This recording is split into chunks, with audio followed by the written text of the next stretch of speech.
Air Canada jet collides with fire truck on LaGuardia runway, killing both pilots in what experts are calling the most Canadian aviation disaster since the last polite apology.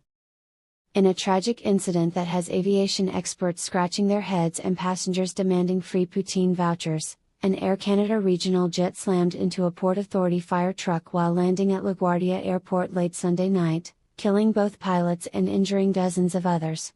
The flight, carrying 72 passengers from Montreal, had just touched down when it encountered the fire truck responding to a reported odor on a nearby United Airlines plane. Sources say the odor was later identified as mild discomfort with American portion sizes. "We're truly sorry for the inconvenience," said an Air Canada spokesperson in a statement issued from a Tim Hortons drive-thru. "Our pilots followed all procedures, including the mandatory A-check before touchdown. Unfortunately, the fire truck did not yield to our superior maple syrup-fueled momentum." Witnesses described the chaos as the CRJ 900, traveling at a modest 24 miles per hour, met the emergency vehicle head-on in what NTSB investigators are preliminarily ruling a classic case of two rights not making a left.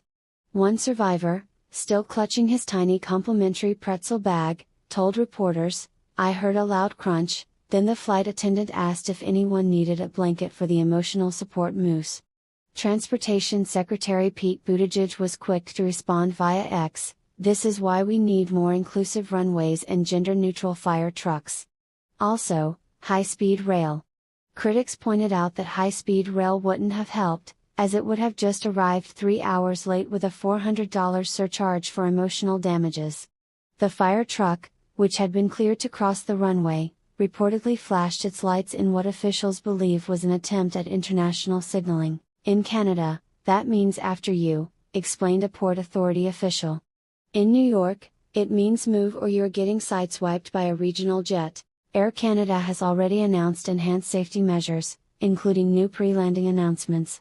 "Ladies and gentlemen, if you see flashing lights ahead, please remain seated with your tray tables in the upright and locked position, unless you'd prefer to apologize to the fire department first." As investigators recover the black boxes, which are expected to contain cockpit audio of the pilots calmly saying sorry about that, buddy moments before impact, LaGuardia has reopened with a new warning sign, "Beware of emergency vehicles." They may not understand Canadian politeness protocols. In related news, United Airlines confirmed the original odor issue was resolved when passengers realized it was just the smell of delayed flights and crushed dreams.